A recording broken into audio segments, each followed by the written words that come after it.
Imagine standing in a crowded office, fluorescent lights humming overhead, and your entire world collapsing in a single sentence. That was the moment I discovered that the project I had poured months of my life into, the one I believed would finally prove my worth, had been quietly handed to someone else. Not just anyone. My boss's nephew. A kid who still called every software issue a glitch and believed hard work meant staying 5 minutes past lunch. That moment felt like watching your own house burn while everyone else walked by pretending the flames were nothing more than warm light. And the worst part was that nobody even bothered to warn me. I found out only because I overheard his nephew bragging about finally proving his talent today. His talent. Using my work. My ideas. My strategies. My nights without sleep. Imagine if you spent months climbing a mountain, only to reach the top and find someone else already taking a victory photo with your flag. That sinking feeling does not hit your stomach first. It hits your chest, right where your ambition used to burn. You feel something inside you twist, and you realize this is not just unfair.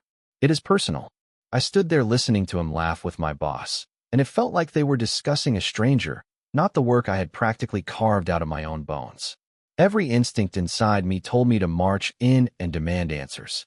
But then something else stopped me, something sharper than anger. It was clarity. If they were comfortable taking from me once, they would do it again. And again. And again. I had been invisible for too long, the quiet worker who delivered excellence without noise. The type of employee every company claims to value but never truly sees. The type whose achievements get lost behind louder voices and stronger connections. At that moment, I understood something painful. They were never going to give me the recognition I earned. They did not want to. They already had someone they preferred. Someone who shared their family name, their family stories, their family dinners. I was an outsider. Useful, but replaceable. And the moment they believed they no longer needed the mind behind the project, they took the project and tossed the mind aside. The first few hours after the betrayal felt heavy. I kept replaying everything in my mind, wondering if I had done something wrong, if I had been too quiet, too trusting, too hopeful. But the more I thought about it, the more I realized I had done everything right. I had given them brilliance. They had responded with blindness. And blindness this deep does not deserve loyalty. Imagine walking through your office and feeling like every wall is whispering the same thing. You were never meant to rise here. Not because you are not capable, but because someone else already claimed the seat you earned. That realization does not break you. It reshapes you. It sharpens you. Something inside me began to shift, like a storm forming silently behind calm clouds. And as I walked past the glass meeting rooms where my project was being dissected by people who did not understand it, who would inevitably ruin it, I felt something awaken inside me. It was not rage. It was resolve. That night, when everyone had left, I sat alone at my desk staring at the original copy of my project. The real version. The version that was not yet diluted by the clueless edits of someone pretending to be creative. I read through every page, and with each line, I felt my anger cool into something colder and far more powerful. They thought they could steal my work because I had no power. They thought I would swallow the disrespect and continue working quietly in the background. They believed I was predictable, but they were wrong. This time, I would not protest or argue or beg for fairness. I would do something much more unexpected. I remembered something my mentor once told me. If people refuse to see your worth, show it to someone who will. That sentence returned to me like an echo from a life I had forgotten. And suddenly, I knew what I needed to do. I made a list of every major competitor our company feared. The kind of companies that kept our executives awake at night. The companies whose success made my boss curse under his breath during quarterly meetings. As I wrote each name, a calm clarity washed over me. I did not want revenge out of anger. I wanted justice. And sometimes justice arrives wearing the face of opportunity. Imagine sitting alone in a silent office, the glow from your computer screen reflecting on your hands as you prepare a file that could change everything. Not just for them, but for you. I crafted a clean, sharp version of my project. The real vision. The one that deserved respect. As I finished formatting it, a thought crossed my mind like a whisper. What if this is the moment my entire life shifts? What if this betrayal was the push I needed to step into a future I never dared to chase before? And that thought felt more exciting than frightening. I realized something important then. Sometimes people steal from you because they believe you are too powerless to fight back. But power does not always roar. Sometimes it moves in silence. I shut down my computer and walked out of the office with the project in my bag. Not their version, my version. And with every step toward the elevator, I felt the heaviness lift. A new feeling replaced it, something rising quietly inside me like a tide. The decision to stop accepting crumbs when I had baked the entire table. What I did next would not only change my life, it would shatter theirs. I did not sleep that night. I lay awake with my laptop open beside me, staring at the glowing screen as if it held the answer to every wrong that had ever been done to me. The competitor list sat in front of me like a row of locked doors, each one waiting for someone brave enough to knock. I felt a strange calm settling inside me, the kind you feel right before doing something bold. Imagine sitting at the edge of a cliff, wind in your face, knowing that once you take the leap, there is no turning back. That was exactly how it felt.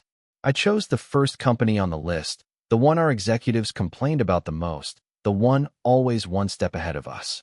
I researched their leadership, their weaknesses, their recent projects. And the more I learned, the more I realized my work would fit them far better than it ever fit the company that tried to bury me. The next morning, I drafted an email. A simple one. No bitterness. No desperation. Just clarity. I introduced myself, attached the polished version of my project portfolio, and explained what happened without naming names. I wrote that I had a vision no one appreciated, and I believed they might. I hovered over the send button longer than I expected. My hand trembled slightly. This was not just an email. This was lighting a fuse. And once it burned down, the explosion would not be small. I finally exhaled, pressed send, and stared at the screen as if waiting for lightning to strike. It did not. Not right away. But something inside me shifted. For the first time in a long time, I felt like I had taken control of my own story. Hours passed. I checked my inbox every few minutes. Nothing. Afternoon came and went. Still nothing. By evening, I started wondering if I had done something reckless. Maybe they would ignore me. Maybe I was not as valuable as I believed. But then, late that night, a notification appeared. I opened it slowly, almost fearful of the words inside. The email was from their director of innovation, and it was short but powerful. He wrote that he had reviewed my proposal with great interest, and he wanted to schedule a meeting as soon as possible. He said my ideas aligned perfectly with what they had been trying to develop, but their own team had not been able to execute it. And then one sentence stood out like a spark in a dark room. Your vision is exactly what we have been missing. Imagine reading those words after being dismissed like an afterthought only days before. It felt like someone had finally seen me. Not the invisible employee, not the quiet worker. They saw the creator, the strategist, the mind behind the brilliance. The next day, I took a personal leave and attended the video meeting. They greeted me warmly, asked insightful questions, and listened, truly listened, to every detail. They did not talk over me. They did not undermine me. They did not pretend to know more than I did. Instead, they treated me like someone whose ideas could shift the direction of their company. The meeting lasted almost 2 hours. When it ended, the director leaned forward and said, "We want to bring you in. Not as an employee starting from the bottom. As a lead consultant for this project. We believe in what you created, and we want you to spearhead it." His words echoed in my mind like a drumbeat. Lead consultant. Not assistant. Not team member. Leader. With pay that exceeded anything I had ever dreamed of. With freedom to design the project the way I intended. With respect that my current workplace would never offer me. As soon as the meeting ended, I sat in silence, absorbing everything. This was the turning point. The moment the universe handed me a new identity. But with opportunity came consequence. Implementing my project with them meant my boss's nephew would fail spectacularly. Their version of the project was incomplete. They had half the strategy, none of the execution plan, and absolutely no understanding of the deeper mechanics.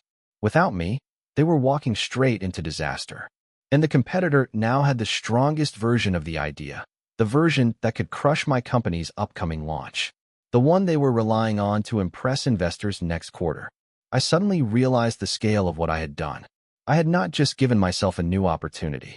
I had placed my company at a disadvantage so severe it would shake their entire leadership. The next morning, when I walked into the office, something felt different.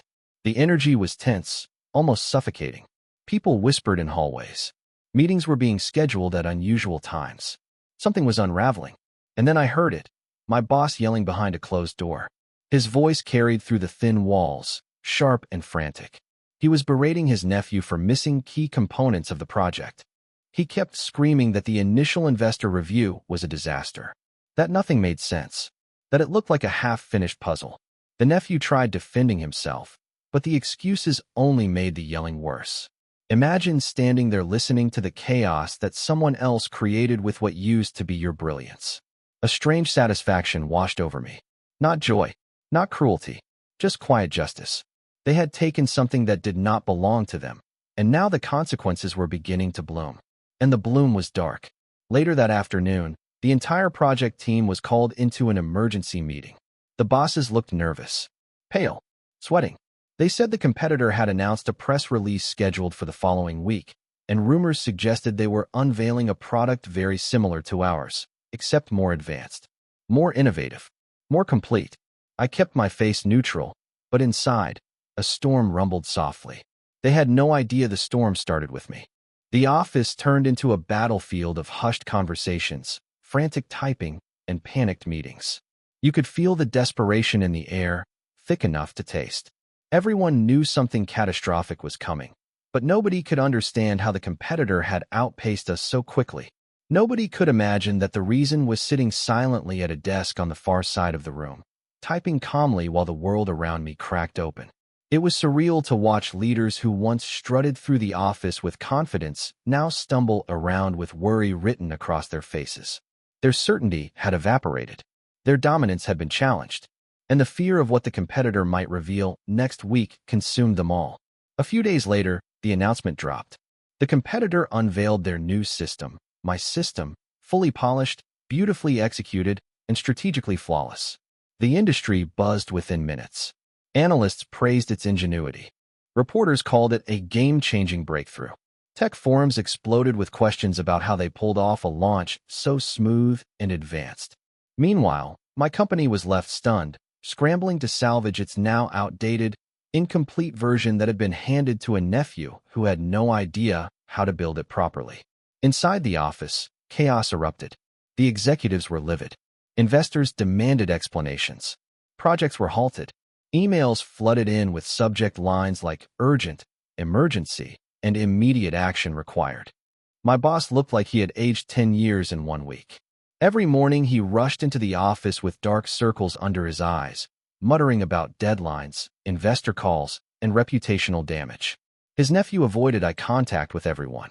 His once arrogant swagger had evaporated. He walked around as if his shoes were made of shame instead of leather. The turning point came when the CEO stormed into the project room, demanding to know how the competitor had managed to release a superior product built on the same concept. Everyone turned their eyes toward the nephew, waiting for him to speak.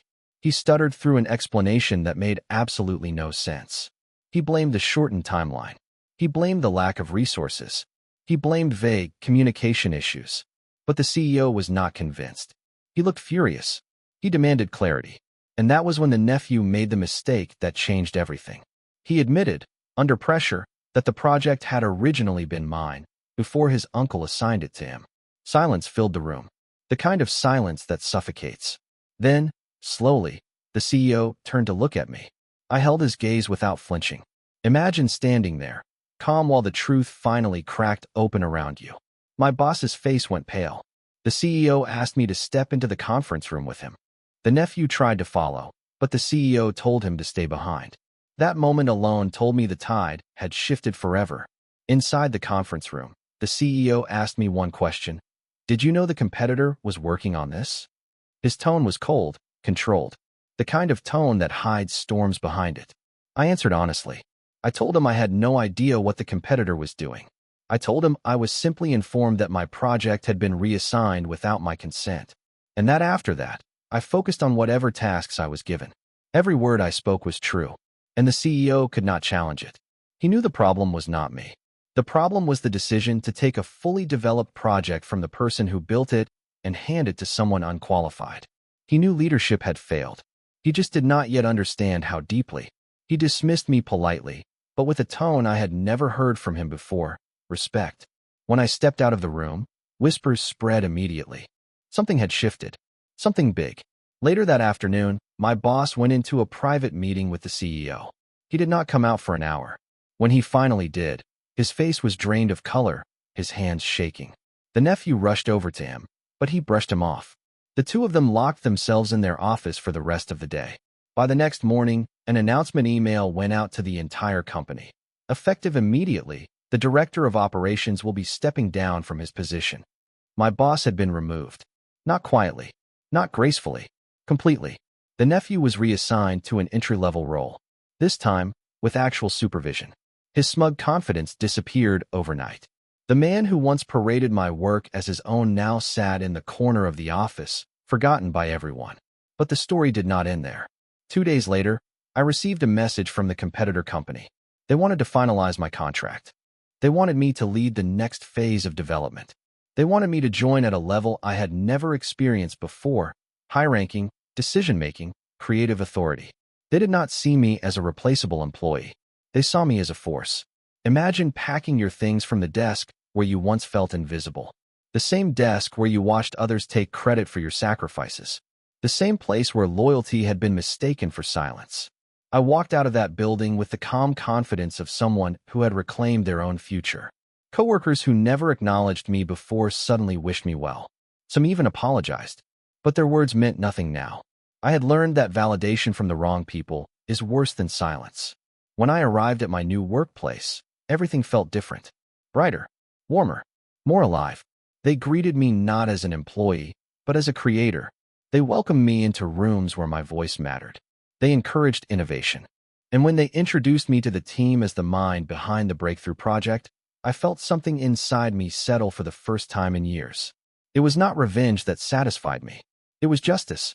My downfall had been their assumption that I would never fight back. But I did not scream. I did not threaten. I did not seek chaos. I simply took my talent somewhere it was valued. And the world rewarded me for it. To anyone watching this, remember this truth. If someone ever steals what you built, do not waste your life begging them to return it. Take your brilliance to someone who deserves it, and let the world handle the rest. What would you have done in my place? Comment below.